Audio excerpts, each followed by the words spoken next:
This is CGTN, China Global Television Network.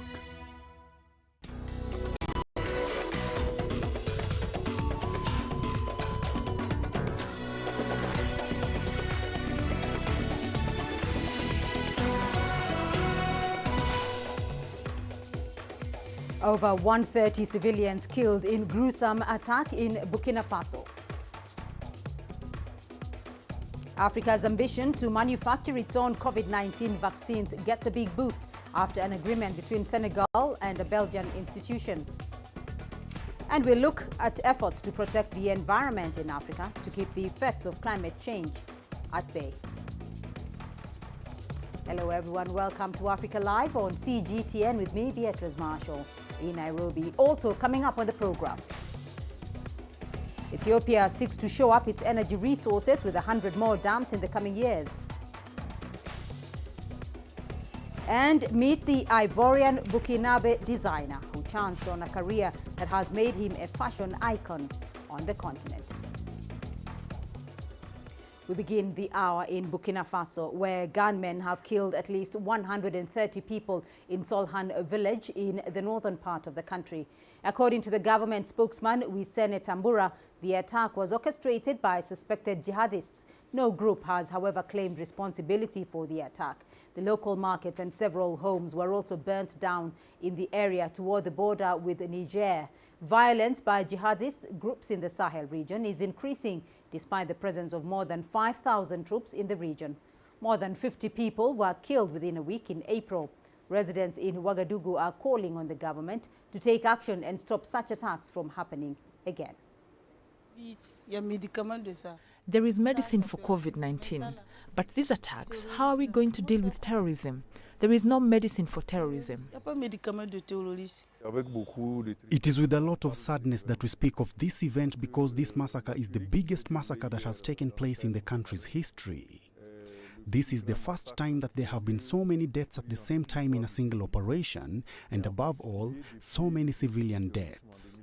The Burkinabe population is very sad at the moment. Questions about the ability of the country and the defense and security system to stem the terrorist insurgency are growing. Well, let's get more details now on this developing story. I'm joined by Ibrahima Maiga, an analyst of the Sahel and Sahara region. He's joining us via Zoom from Niamey. Ibrahima, thank you for joining us on the program. Is the insecurity challenge in Burkina Faso getting out of hand? We've received reports of 130 people killed.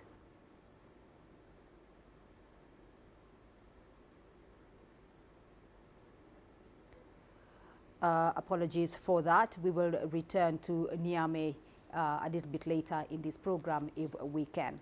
Now let's go to Nigeria, where the abduction of 136 students in the Nigerian north central state of Niger is just the latest in a series of kidnappings which have targeted schools. More than 800 students have been abducted in the north of the country since December. The latest incident follows the government's resolve not to negotiate or pay ransom to bandits anymore. CGTN's Deji Badmos now reports.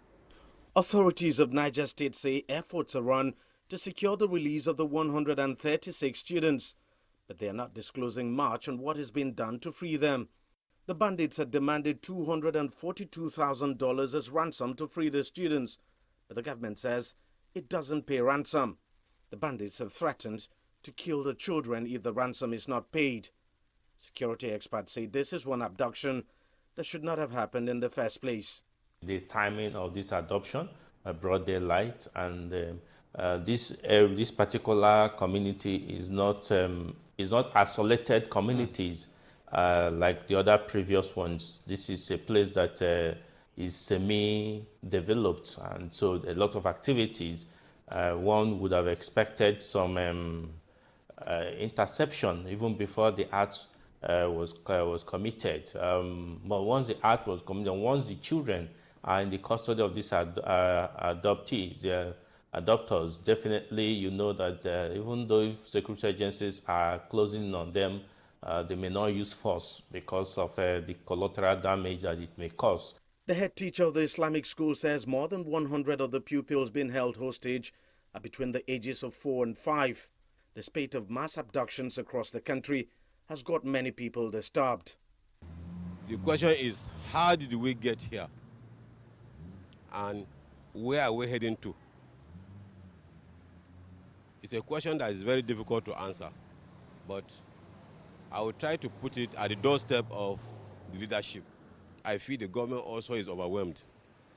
They have no solution to it. People are no longer safe. You know, it's the primary responsibility of every government to ensure that lives and properties are safe. So for this thing to happen like this, to me something is wrong somewhere. Because banditries or terrorists or whatever they call them cannot be greater than governments. Security experts have applauded the decision of the government not to negotiate or pay ransom to bandits. But many say it shouldn't end there. I know parents are worried. And as these parents are worried, what the government should do is also to form a kind of body that will be in touch with the parents and be talking with them. There might be collateral damage. We don't pray for that. But, you know, well-trained hostage rescuers, either from the police, because they've recently trained their SWAT, and then, of course, from the military, the special forces, we should be able to get those people out. For now, the government is keeping its actions over the abduction close to its chest. It says it is doing everything to ensure the children are freed without harm. Deji Badmos, CGTN, Lagos, Nigeria. Well, let's return now to Niamey in Niger, where Ibrahima Maiga is joining me for more on that on our headline story, where gunmen have killed at least 130 people in Solhan village in the northern part of the country. Ibrahima, if you can hear me now, I want to get your perspective on what is happening in Burkina Faso. Is the insecurity challenge in Burkina Faso now getting out of hand? Thank you. Unfortunately, we can say yes. Things are going out of control, way out of control. Because when you have, when you decide to use a way to stop something and it's keep getting worse, we can easily say that it's getting out of control. Ibrahima, how can the government, though, contain these reoccurring security threats, especially in the northern part of Burkina Faso? Because residents there have asked for the government to intervene to avoid a recurrence of the situation. Yeah, not for only Burkina Faso, but for all the Sahel region, from Mali to Niger to Burkina Faso, it is the same issue. If the government want to resolve the issue, they have to find the root cause of the problem and resolve this root cause of the problem. If we didn't resolve the root cause of the problem, it is impossible to find a way to resolve the problem. Well, international efforts have been in place, Ibrahima, to contain insecurity in the wider Sahel region, not just in Burkina Faso, but attacks still happen. So what are the gaps that need to be addressed? The problem is they are using the wrong medicine to cure the wrong disease. The problem is domestic. There is no way that some people from outside of the region can resolve the problem for us. We have to find the root cause, as I say, the root cause of the issue to be able to resolve it. We cannot resolve this issue by only using force, because we don't even have enough force for that. People have been living together for many years. There was no issue in the region at all. But right now, if you have a problem, we have to go back and see what didn't work and what caused this and how we can resolve it, and start to talk to each other, because the problem may be more complex than we think. All right, Ibrahima Maiga joining us there from Niamey in Niger via Zoom. Thank you. Senegal could begin producing COVID-19 vaccines next year under an agreement with Belgium's Universals. The move is aimed at boosting Africa's drug manufacturing ambitions. In April, biotech firm Universals announced the signing of a letter of intent for collaboration with the Institut Pasteur in Dakar. Under the agreement, the Institut Pasteur would use a vaccine production technology developed by Universals to manufacture and supply COVID-19 vaccine shots to countries across West Africa. As wealthy nations begin to reopen after securing vaccine supplies early, African nations are still struggling to acquire the critical jabs. About 7 million people have been fully vaccinated on the continent. On to Central Africa now and to Chad, where coronavirus vaccinations have begun. The country received Sinopharm vaccines from China earlier this week. Inoculations kicked off on Saturday in the capital N'Djamena. The activity was preceded by a campaign launched by the Health Ministry on Friday. Officials say religious pilgrims over the age of 65 and health workers are to be prioritized. This vaccine is useful for everybody. As you know, the coronavirus does not recognize religion or ethnicity. So I ask everybody to come and get vaccinated as soon as possible. Meanwhile, the Chinese embassy in Zambia has donated anti-epidemic materials to the University of Zambia. The donation will help the teachers and students strengthen their prevention and control protocols against COVID-19. According to the Chinese ambassador to Zambia, Li Jie, the donation shows China's commitment to supporting the university to combat the pandemic with the ongoing third wave reported in the country. The university's Vice-Chancellor Luke Mumba has deeply commended China for the donation, saying it will go a long way in helping protect the university community and control the spread of the pandemic among students and staff members.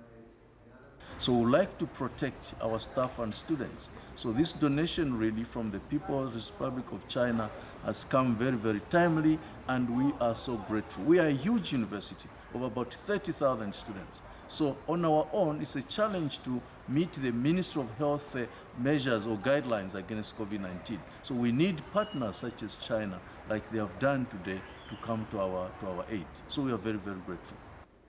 You're watching Africa Live. Still ahead on the program, we'll be looking at efforts to protect the environment in Africa to keep the effects of climate change at bay.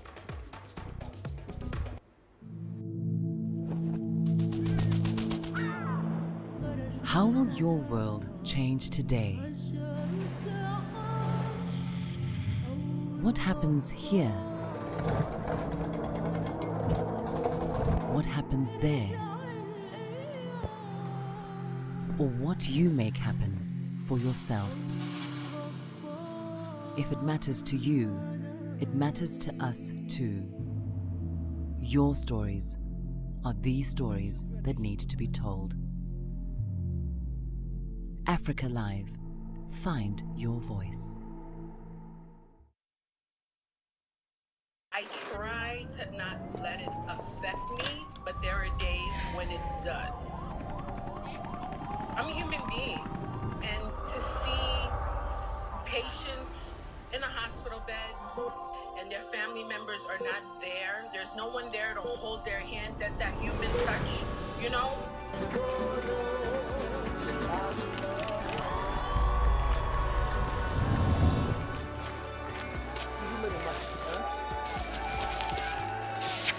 I just hope everyone can remember that the situation is not permanent and that everything will get better eventually.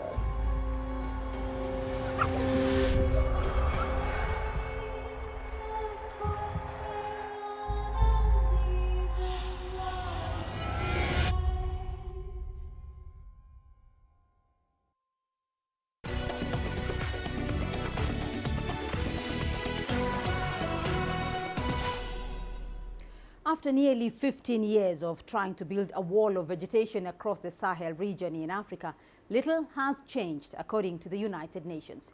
The aim of the project, called Great Green Wall, is to tackle climate change by planting an 8,000-kilometer stretch of vegetation in the Sahel. The region experiences droughts every 2 years instead of a typical 10-year cycle, and many of the inhabitants there, including Nigerians, are plagued by high unemployment rates and food shortages. CGTN's Filihaza reports from Abuja in Nigeria. These environmental activists have gathered from different parts of Abuja to lay one tree seedling after another into the ground. They say tree planting has become more important than ever in this part of Africa. I'm very excited to do this because ordinarily I consider myself a climate change and global warming advocate. And I feel it's very important for citizens to partake in planting of trees and ways to reduce our carbon footprint on the environment. The trees, they serve as food source, as source of building materials, our beds, our doors, everything, trees, and even our pharmaceutical industries. The tree planting is part of the Great Green Wall Project, an African-led initiative aimed at preventing land degradation and desertification. The goal is to plant trees from one end of the Sahel in Senegal to another in Djibouti, cutting across Nigeria. The initiative, which kicked off in 2007, has only achieved about 16% of its goal of planting at least 100 million hectares as of February 2021. The United Nations says to reach the goal in 2030, the countries involved need to restore an average of 8.2 million hectares of land every year. Nigeria has restored only 4.9 million hectares in its second decade. It's really sad because this is an initiative that actually emanated from Nigeria and then adopted by the African Union and got support from the United Nations. So what this tells you is there's lack of political will, but corruption also plays a big role. As much as it's an African initiative and an African problem, it must be a global solution where we can mobilize resources from global north, global south, come together, get money from multilaterals and our international partners. This year, $14 billion out of the needed $33 billion has been pledged by partners including the African Development Bank and World Bank for the wall over the next 5 years. But this money is not enough. How are we ensuring that we can also mobilize locally, where our country government can put money in budget appropriation, where state authorities can also match these resources? But most importantly, we must see greater fiscal accountability. The Nigerian government has instituted a national agency for the Great Green Wall with a mandate to manage and help implement the project. It says so far, nearly 8 million trees have been produced, more than 1,200 Nigerians have been trained on food security and managing biodiversity, and about 1,400 jobs have been created through the project. With additional funding for the Great Green Wall and people here encouraged to adopt a culture of tree planting, millions living on the front line of climate change in Nigeria and the entire Sahel region could have their lives transformed. Phil Ihaza, CGTN, Abuja. In 2015, South Africa recorded its lowest annual rainfall since 1904. It resulted in a year-long drought in the Western Cape that caused the region's dams to reach critically low levels, prompting the government to declare a national disaster. CGTN's Julie Shire investigates whether climate change triggered these major changes.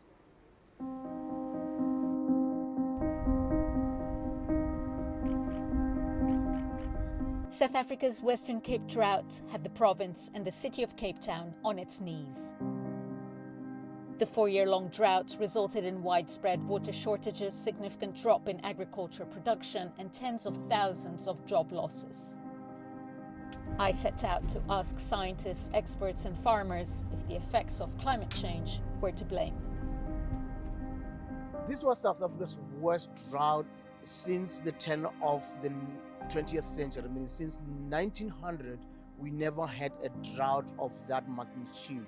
It was one of the most devastating in the country. It affected not only agricultural sector, not only water availability, but it affected the entire economy. That's how devastating this drought was. To get 3 drought years in a row is a very difficult situation, and no one can predict that, no one can expect that. This time, after one drought, we thought, well, if it rains next winter, we'll be fine. After the second drought, we thought, well, we've got restrictions going. If it rains the next winter, we'll be fine. And then it didn't rain.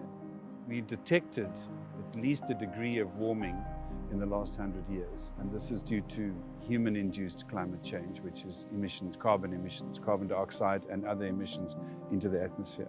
And this is manifest mostly in increasing temperatures and in changing rainfall. Developing South Africa's capacity to predict and adapt to the global climate crisis is critical, and it's all being monitored here. Our projections indicate that we are expecting a more drier South Africa, and that tells you that we can't just be depending on rain-fed rainfall. We need to be thinking about other means how we can diversify. So the model that we are developing right now, we want to make it more suitable for the South African conditions. We know at the moment that the current model we are using struggles with capturing the intensity of extreme rainfall events. And when we develop the model ourselves, we will be able to make improvements where we find that there is something that is missing. So there are signs that the South African region is already being impacted by climate change. If we think in terms of what we have experienced over the past few years, the Cape Town drought, 2015 to 2017 period, that was characterized by a few years in a row with below normal rainfall. A study did show that climate change contributed to that lack in rainfall. That study was performed by some of our colleagues at the University of Cape Town. The climate change projections for the Western Cape are not good. They are saying that we're going to get warmer and we're most likely going to get less rain. Those are the projections, and we've seen the trends showing that. And whether these more frequent droughts are a sign of that, we don't know for sure. But in the last 20 years, we've had more years below average rainfall than above average rainfall. So that indicates that Cape Town needs to be doubly aware. The worst droughts in over a century wreaked havoc in this region. Now dams are full and the rains have come, but it can happen again. Cape Town's water system is almost entirely dependent on rainfall, making it highly vulnerable to climate variability and change. Water is life. Without water, you don't have life. The 2015 to 2018 period was devastating for so many people and so many farms because everybody woke up very late. Climate change is a massive problem in our lives, and for me personally, it's a very, very big part of who I am as an individual and how we run our farms and how we operate. So it's consciously, it's in my mindset every single day. Cape Town woke up too late. Definitely now, there's a much more consciousness that when the next drought comes, we will be a lot more prepared. And the crazy thing is with global warming, it's happening so quickly. Temperatures are lower than they've ever been. It's happening so quickly.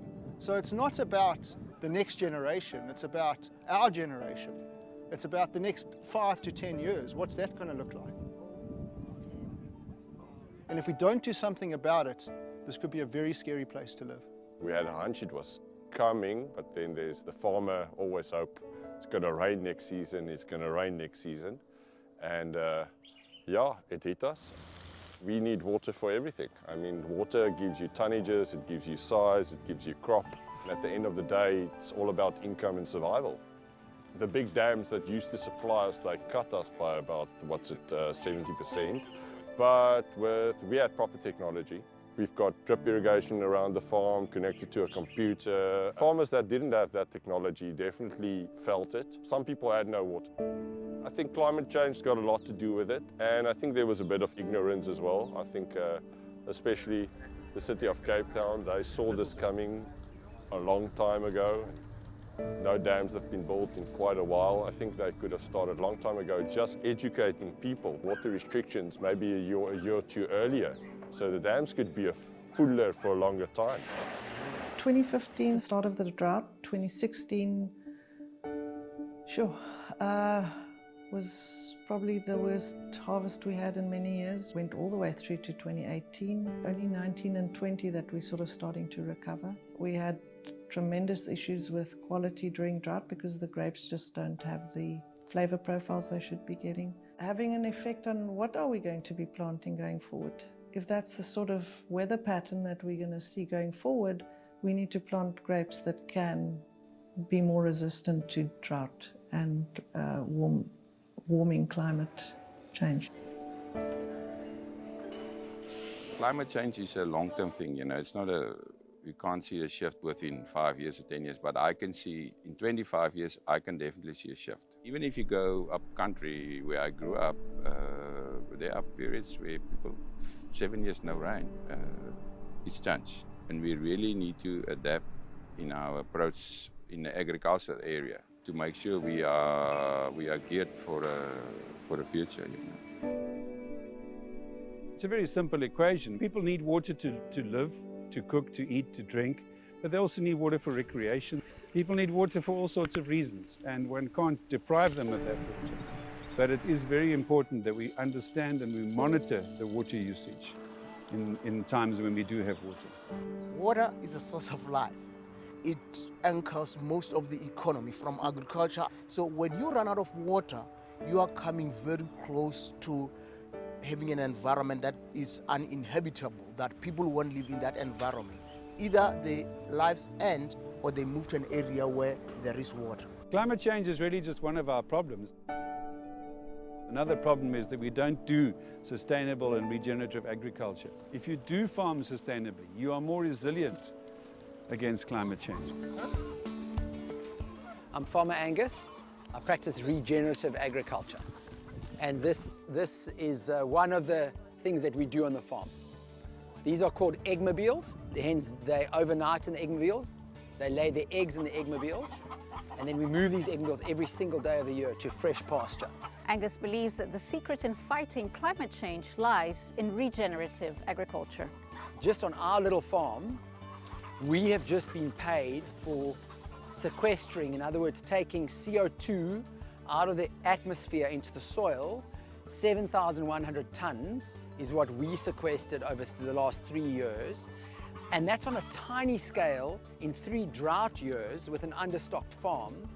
Now, just to place 7,000 tons of CO2 in context, an aeroplane from Cape Town to London and back emits 2 tons. Okay, so if we can do it on our tiny little scale, there's no limit to what the big people could do if they wanted to. We take the soil for granted, we take the soil moisture for granted, we use too many chemicals, and that kind of farming is just destroying our resource. So someone like Farmer Angus, who's looking at the soil and trying to farm properly, does 2 things. First of all, he makes himself sustainable and produces a product that he can sell for a higher price. My name is Mawitu, my name is Kamle. I'm doing this free-range farming. The drought was very bad in Western Cape. There was no water. On the farm, it affected us a lot. We tried so many things to survive. Climate change is affecting the weather as well. It is worrying us a lot. If we don't have water as farmers, I don't see us surviving or doing farming. Because without water, there's nothing of which we can do. We have to have water to do farming. The drought in the Western Cape is a man-made drought. And there are 3 factors that contribute to it. And the tragedy for me is that none of the politicians are even acknowledging the problem and therefore will not solve it. And the 3 problems are urbanization. The second one is alien vegetation or invasive species. And then the third thing is, of course, agriculture. Farmers aren't farming regeneratively. Very few of them are building carbon in their soil. In fact, almost none of them are. And whereas if they were farming regeneratively and they were building carbon in the soil, the more carbon, the more water holding capacity there is. So there's a way out of this drought. Despite all the global problems we have, the solutions are right here. 7.8 billion people in the world. You know, it starts with one individual. You know, if one person makes that difference and is conscious about the amount of water that they use, about the amount of energy that they use, about their carbon footprint, I mean, that will change the world. How do you do it? It's through education, and it's through bringing communities into these types of environments and educating the importance of water. But we can take the positives out of it as a wake-up call, as a reminder that this resource is not limitless. This resource can run out. You can be without water for a long period, and therefore consciously we need to start thinking, okay, let's preserve this resource. Because climate change is a long-term thing and the changes are insidious and they happen very slowly, people don't take it seriously. Every one of us has a responsibility to make a difference in our own lives by teaching our children, by passing on the message. I think children are the future, and if the children see us doing something and we talk about it, they will grow up having heard that, and they will grow up doing things differently. The hope is that if everyone plays their part, we can get through this, we can get over this. We all feel peaceful and happy when we are in a place like this. But without water, it can't exist. If we continue business as usual and not listen to the science and ignore regenerative agriculture practices, the long-term prognosis for our survival on this planet will be very poor. The Western Cape drought was a loud wake-up call to South Africans. Let it be a lesson to the world. If we take care of nature, it will take care of us. And the solution to reversing climate change might just be under our feet.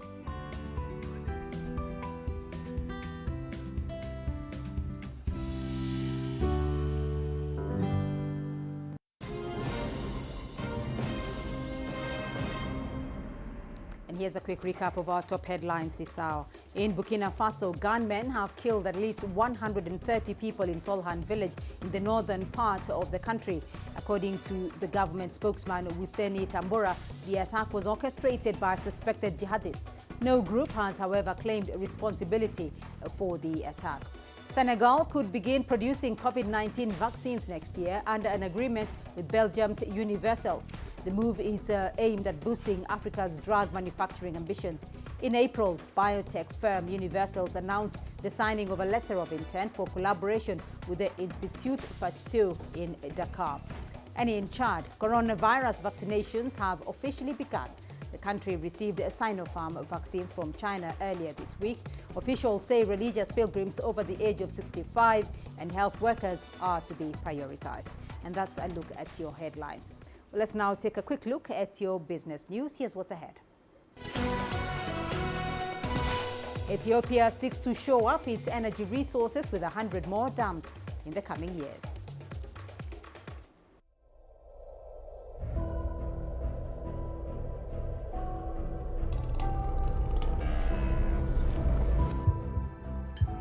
This has taken me completely out of my depth, but at the same time it's exciting. It's new, it's different, it's a challenge. It's really exciting.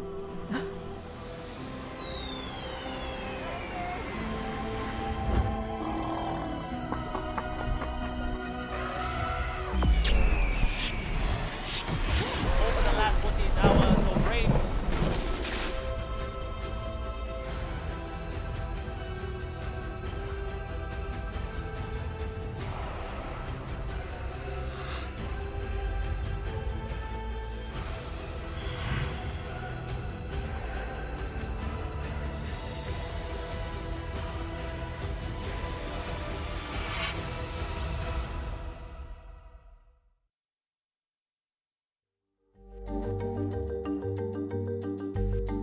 Africa Live. Find your voice.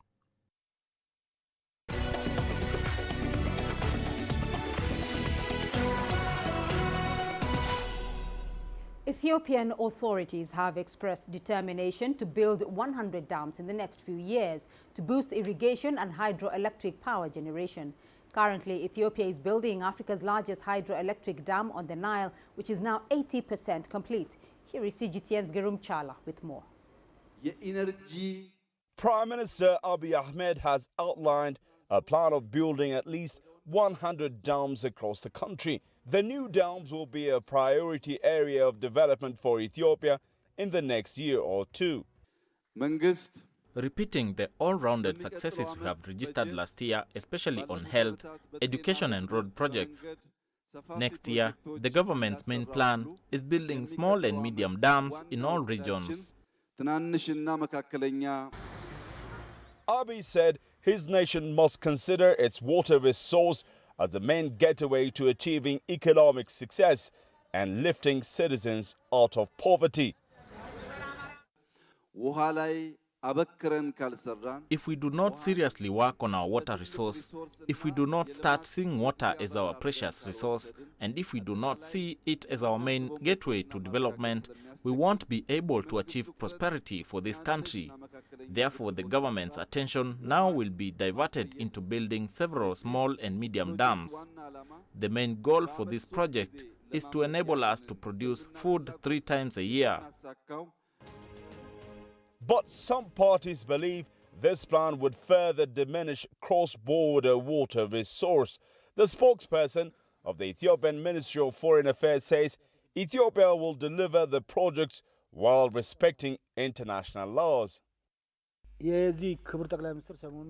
have long-standing principles on resources. When it comes to cross-border rivers, we respect all the laws in this regard. We have all commitments to this. We respect international laws. At the moment, Ethiopia is building what would be Africa's largest hydroelectric power generating dam on the Nile, named the Grand Ethiopian Renaissance Dam. This project of close to $5 billion is now more than 80% complete.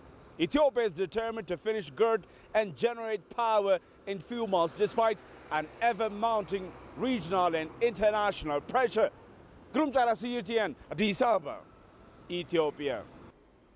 Kenya's standard gauge railway has continued to enhance movement of cargo between the coastal city of Mombasa and the capital Nairobi, boosting the country's economic output.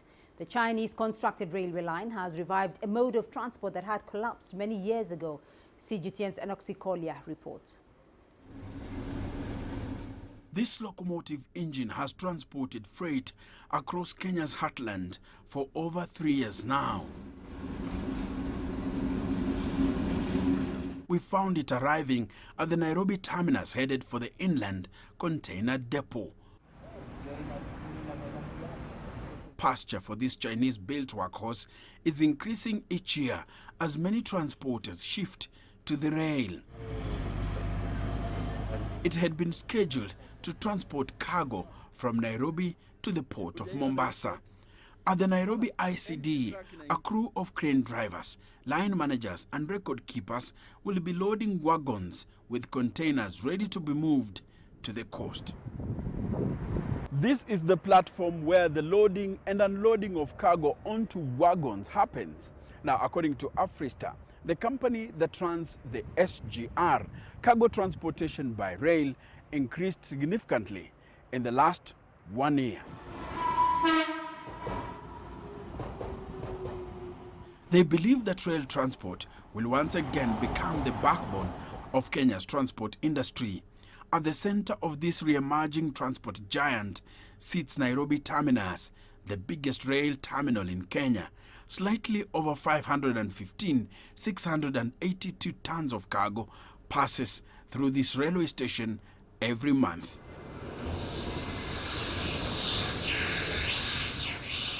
Those carrying goods destined for Nairobi and towns close by drop them here at the inland container depot. Titus Kiprop leads a team of men and women who maintain the railway line, its signals and the workshop.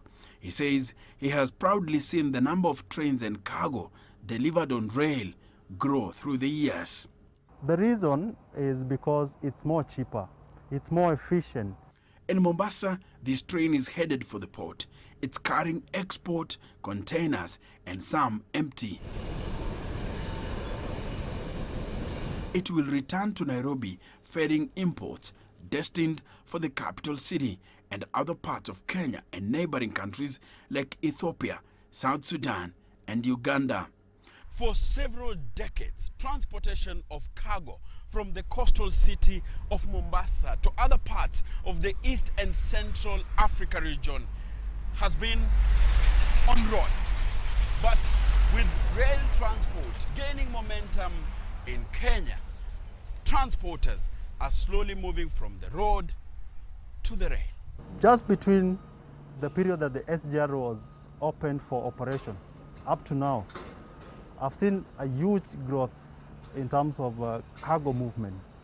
To understand why, you have to look at the numbers. It cost an average of $510 to move a 20-foot container from Nairobi to Naivasha and $725 for a 40-foot type. From the inland container depot or the Naivasha container depot, trucks take over. Of course, trucks can go anywhere, while trains only move to places where there is a rail. Now, the Kenyan government is reviving the colonial meter gauge railway and the Kisumu port that had collapsed 2 decades ago. They are expected to enhance transportation of cargo from Mombasa to other parts of Kenya and into the neighboring countries like Uganda and vice versa. By moving our tea and coffee through this line at greatly reduced costs, the result is extra shillings in the pockets of our hard-working farmers.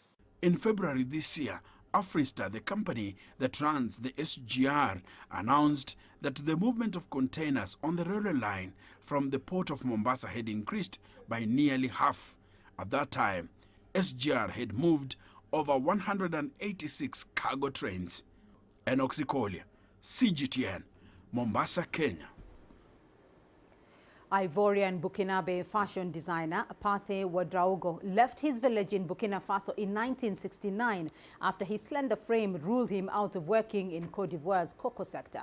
But a chance decision to become an apprentice tailor has seen him rise to the heights of the global fashion industry.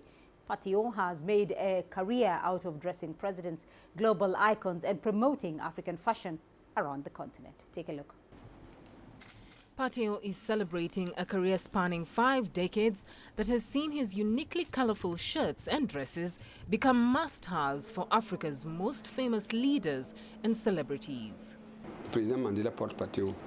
President Mandela wore pateo in Paris, and a journalist asked him a question about the shirt because it was the first president who wore a multicolored shirt like that. His first break came in 1994 when South African singer Miriam Makeba bought 4 of his shirts as a gift for former President Nelson Mandela. The mention of his name led to newspaper headlines and widespread intrigue, sparking a rush of orders and sales almost overnight. He even met Mandela in 1998, an encounter which further boosted his career. It was a meeting that changed my life because I never imagined. At the village, we would hear about Mandela and apartheid and all the rest. I never thought I'd be a tailor, even less dress him. And when you're in front of him, I assure you, it's extraordinary. He also met and designed clothes for Rwandan President Paul Kagame, former Nigerian President Olusegun Obasanjo, Cote d'Ivoire's President Alassane Ouattara, and Nigerian billionaire Aliko Dangote. But the challenge lies in expanding preference for African fashion amongst Africa's everyday people. We have not yet conquered the African market because Africans themselves are still adverse to wearing what is made in Africa. That's the real problem. Don't you think that fashion could be part of the riches of Africa? We are a producer of the best cotton in the world. But when it leaves, it is the crusts that come back to us. Why are we not capable? There are so many smart people, so many brave people in Africa. Why can't we grow from fashion?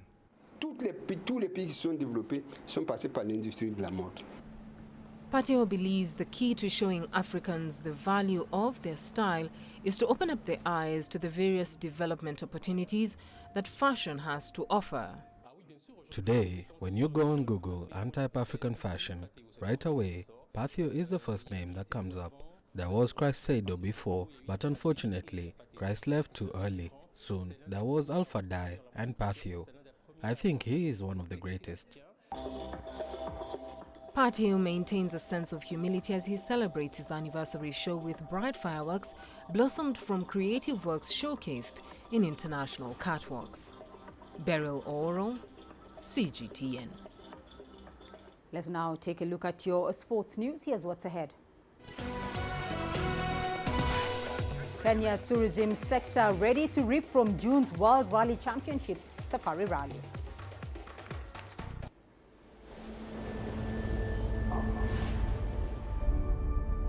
How would you create your legend? On the fields, on the tracks, in the arenas of Africa. Were you born to be a player? Could this moment be yours?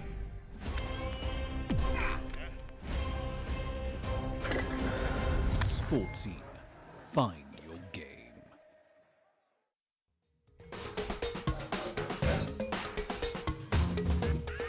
Africa Live. Find your voice.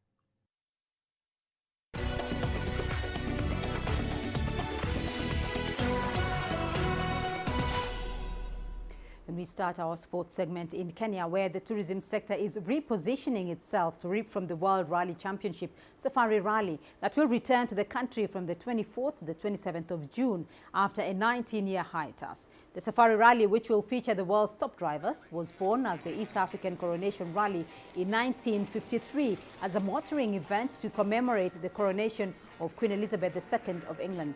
The Queen and her husband, the late Prince Philip, had been on a safari holiday at the Aberdare National Park in Nyeri when her stay was cut short by the death of her father, King George VI, on the night of February 5th and 6th, 1952. Kenya Tourism Board's acting Chief Executive Officer, Alan Jeroge, says the WRC rally that will be hosted in Naivasha is a show of confidence in the country as a host of global events. For us as a destination to be hosting this great rally championship in Kenya after 19 years is really a momentous occasion for Kenya.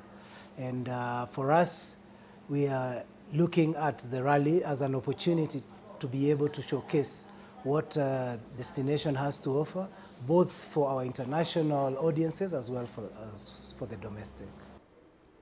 Senegal is hosting the 12th edition of the African Senior Taekwondo Championships this weekend.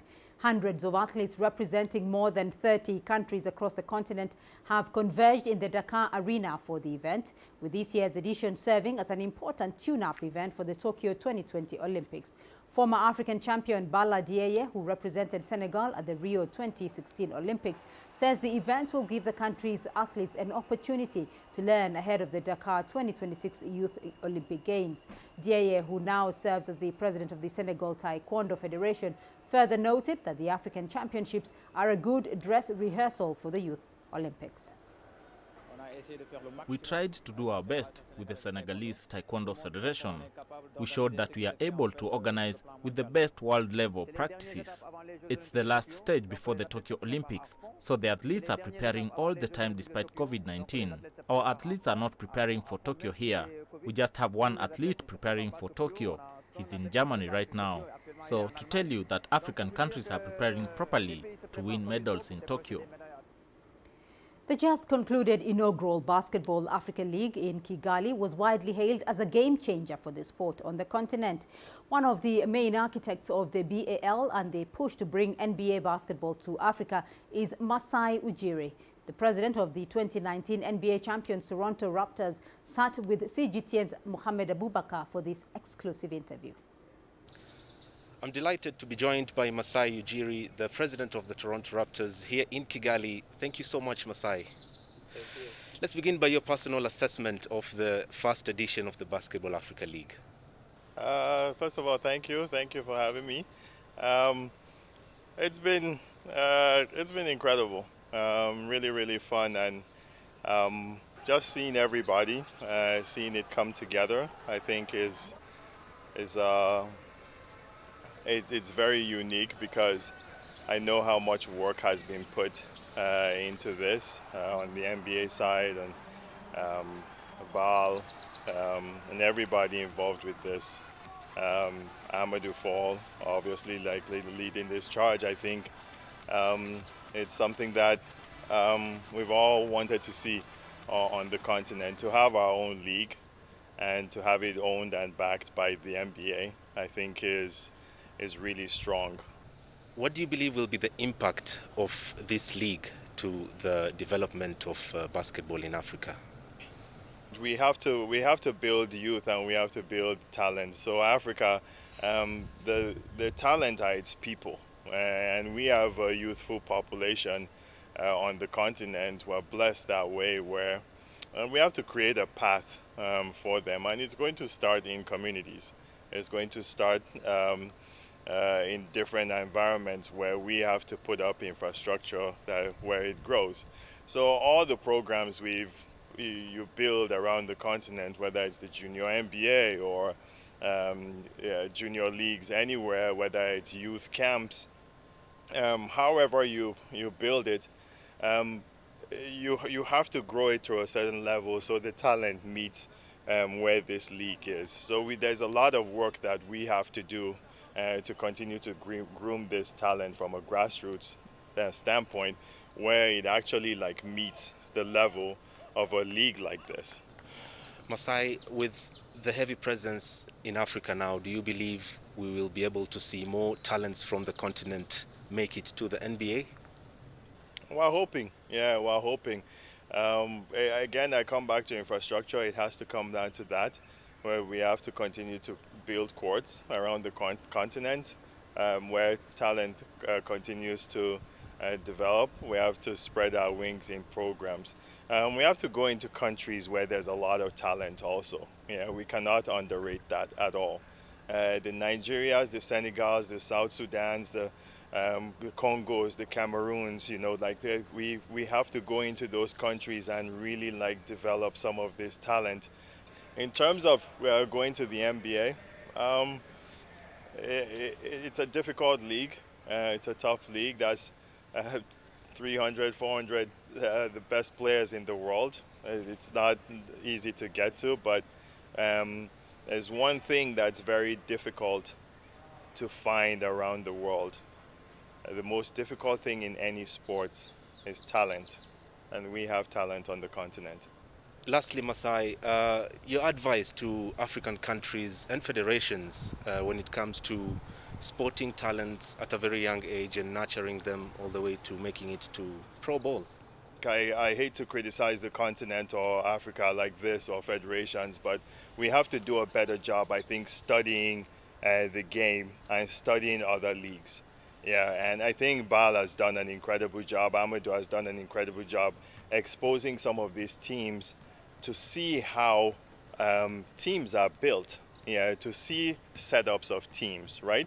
Yeah, so does like a Zamalek or any of these ball clubs, do they actually know what like the structure of building an organization is? So scouting, front office, medical, marketing, advertising, all the aspects of building a basketball, a sports team. So my advice to federations is study the game. Yeah, learn from all of this, from the people that are organizing this league, so that we can take it to another level.